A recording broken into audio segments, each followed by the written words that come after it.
holiday soaps. Now, I know you're all thinking, why on earth do you want to talk about holiday soaps when the holidays are over, right? So I've been hearing, reading, whatever. I feel like I'm just hanging out with y'all when I'm hanging out on Facebook. A lot of chatter about what do I do with my holiday soaps that didn't sell. So let's talk about that for a minute. Now, Soapy Friends is not about really helping you with the business side of soap making. It's, you know, really focused on the natural colorants, recipes, tips, tricks for making the soap. But I have been selling retail for just about a decade now. So I figure someone out there might want my 2 cents on holiday soaps. And the short and sweet of it is, don't make holiday soaps. Because, oh my gosh, you're going to have all those holiday soaps to deal with. Now, I do have a big exception for that. And that is, I do sell one seasonal soap. And it is my Christmas Coal soap for the naughty and the nice.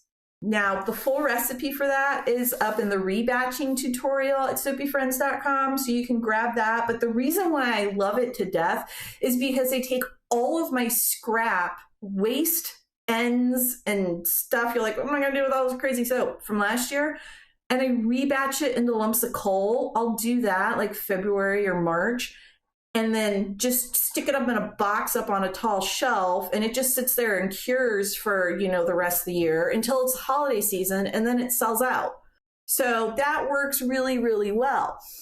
Now, it works well because, well, I think it's a pretty cute idea. It's not my like own idea. People do Christmas Coal all the time.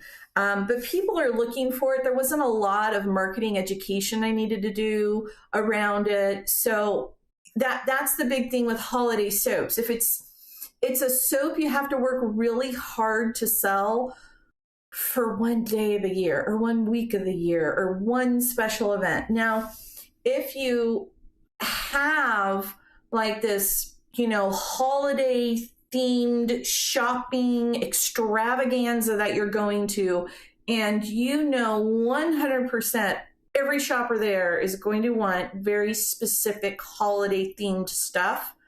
Okay, make a holiday soap. Other than that, I'm not going to do it because I don't want to market it. I don't want to have to do the extra inventory, extra SKUs, and I don't want to have to deal with what am I going to do with my holiday soap when it doesn't sell. I do one other holiday thing. That's holiday gift wrapping. Holiday gift wrapping is when I take existing products and I'll put them in a cute box. And I don't even necessarily pre-package them. Again, unless like if I was at the farmer's market, I would have a bunch of boxes pre-set up, maybe like a dozen of them. And it's a grab and go Christmas present or whatever holiday present. As you can see, we could do 4th of July stuff. I could get one with hearts for Valentine's, all that good stuff. But in here, I'll usually put like 3 soaps and maybe a wooden soap dish or a little Soap Saver soap sack. Thank you, Chris Howells. And look, I didn't have to do anything. It's not a new product. I'm basically upselling my existing products gift wrapped. So people will pay a premium for this. You don't discount it because it's in a fancy box. You don't try and undersell it or say, hey, it's special and free. You could say there's a free Soap Saver soap sack inside of it. But this is, when they buy the box, they're paying more than they would have for just the products. Remember that. This is a great holiday idea. You can get boxes where you can see into them and stuff like that. Those are great. You know why? Because you just package a couple, take your pictures, put them on your website, set them out on your table, and then as you get more orders, you pack up a couple more. So it's still just selling the product you've already been selling. You're just making it convenient for them, hence the additional charge. So you make a little more money and they get a cute little present.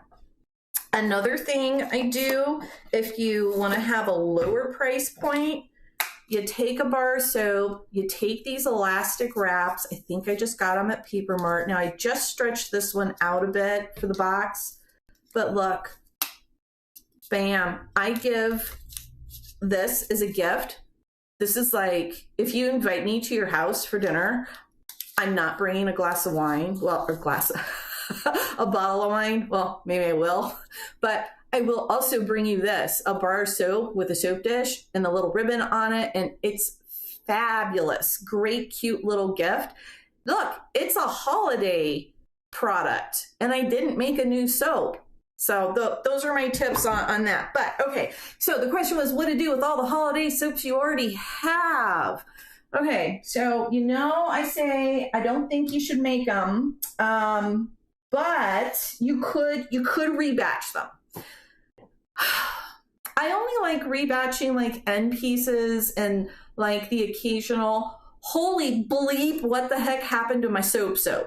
Because rebatching takes time. If you're making soap and you're selling it and it's for a profit, then rebatching is not like the best thing to do because it takes extra time. Anytime you handle a product and do something else with it, there's more time invested in that product. So in essence, your cost of goods, your COGS goes up because your labor is part of COGS. So relabeling, rebatching, all that stuff, it's just kind of extra work. And don't do it because you're just really killing your profit margin if you do that.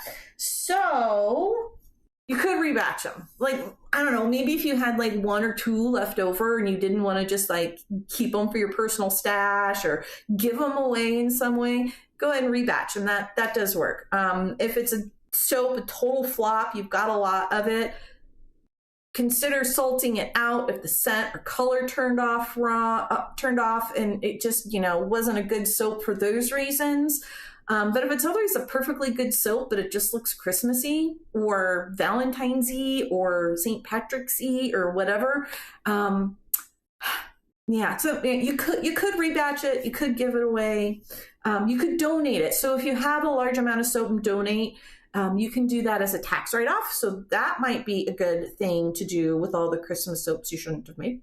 You could discount them, and have 50% off all holiday products like the craft supply stores have for all the holiday decorations. So 2 days, 2 weeks before Christmas, all the Christmas stuff's 50% off because they got to make room for the Thanksgiving, for the Valentine's stuff or whatever. You could do that, but I don't like doing that because I do think that trains your customer base to wait for the discount. Yeah, I don't like doing that. So, but you could, if you got a bunch of something you wanted to, you could. Just don't make a regular habit out of it.